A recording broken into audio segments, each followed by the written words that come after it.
Friends, welcome to serials Adda. Friends, ఇక సోమవారం రాబోయే కథలో అయితే ఇక మిథున చాలా ప్రేమగా అయితే దేవ వంక చూస్తూ ఉంటుంది. ఇక దేవ ఏంటి మిథున ఇలా చూస్తుందని చెప్పి అయితే షాక్ అవుతూ ఉంటాడు. కథ అయితే చాలా బాగుంటుంది ఇద్దరి మధ్య. ప్లీజ్ ఫ్రెండ్స్, నచ్చితే తప్పకుండా లైక్ చేయండి. ఇక మిథున ఇంట్లో పనులండి చకచక చేసుకుంటూ వస్తూ ఉండడంతో సూర్యకాంతం ఇదేంటిది మొన్నటి వరకు బయట ఉండింది, ఆ తర్వాత లోపలికి వచ్చింది, ఈరోజు ఇంట్లో పనులు మొత్తం చక్కదిద్దుతుంది. ఇక ఇలానే చూస్తూ పోతే మా పైన కూడా పెత్తనం చెలాయిస్తుందేమో, దీన్ని ఎలాగైనా బయటికి పంపించాలి. అయినా ఆ దేవాగాడి లవర్కి తను ఇక్కడే ఉందని చెప్తే తనేంటి ఇంకా రాలేదు అని చెప్పి చూస్తూ ఉంటుంది. అంతలోనే ఇక దేవా లవర్ అయితే బయట నుంచి మిథున మిథున అని గట్టిగా అరుస్తూ ఉంటుంది. దాంతో మిథున బయటికి వస్తుంది. ఇక తను మిథునని చూసి షాక్ అవుతుంది. నువ్వా మిథున అంటే అని అనడంతో అవును అని అంటుంది. ఆ రోజు ఏంటో నిన్ను చూస్తే పాపం అనిపించింది. సత్యమూర్తి గారి ఇల్లు ఎక్కడ అంటే చూపించాను, కానీ నువ్వు మా దేవా కోసం వచ్చావంట.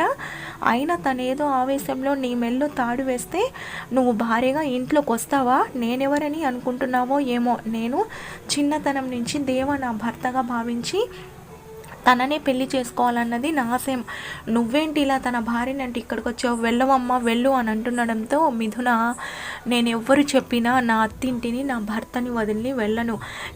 నా మెల్లో ఈ తాళి పడ్డానికి ఆ పార్వతి పరమేశ్వర్లు కారణం. వాళ్ళ ముందే నా పెళ్లి జరిగింది. అలాంటిది నా భర్తను నేను వదిలేసి ఎలా వెళ్ళిపోతానని అనుకుంటున్నావని అంటుంది. దాంతో ఏంటి నువ్వు మాటలతో చెప్పే రకం కాదే, వినే రకం కానట్టున్నావే అని చెప్పి ఇక పైకి వస్తుండడంతో మిథున నా కంఠంలో ప్రాణం ఉండగా నేను ఇక్కడి నుంచి వెళ్ళాను అని చెప్పి అంటూ ఉంటుంది. ఇక దేవ ఏంటి గొడవ అని బయటికి వస్తాడు. ఇక చూసేసరికి తన లవర్ ఉంటుంది. దాంతో ఇక దేవ ఏంటి ఉదయాన్ని ఇక్కడ గోల అని అంటుండడంతో ఏంటి దేవా తనని నువ్వు భార్యగా యాక్సెప్ట్ చేసావా?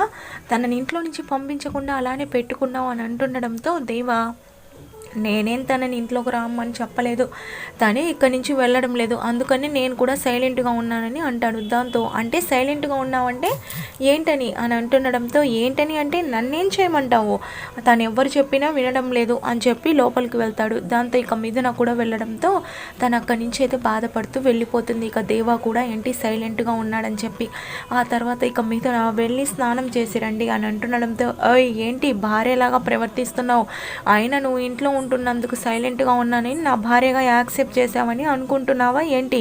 నీ దారి నీదే, నా దారి నాదే అని అంటుండడంతో నా దారి మీ దారి ఎటువైపు అయితే అదే నా దారి అని అంటుంది. దాంతో ఇక ఏం మాట్లాడుతున్నావు నువ్వు అని అంటాడు. ఏం మాట్లాడడం అవన్నీ పక్కన పెట్టి ముందు వెళ్ళి స్నానం చేసి రండి అని టవాల్ అయితే తన భుజం పైన వేస్తుంది. ఇక దేవా కూడా వెళ్ళి స్నానం చేస్తాడు. ఆ తర్వాత దేవా ఇదేంటిది, తను చెప్తే నేను వింటున్నాను, తను చెప్తే నేనెందుకు వినాలి అని చెప్పి మళ్ళీ ఆలోచించుకుంటూ ఉంటాడు. ఆ తర్వాత మిథున తనకైతే టిఫిన్ పెడుతుంది.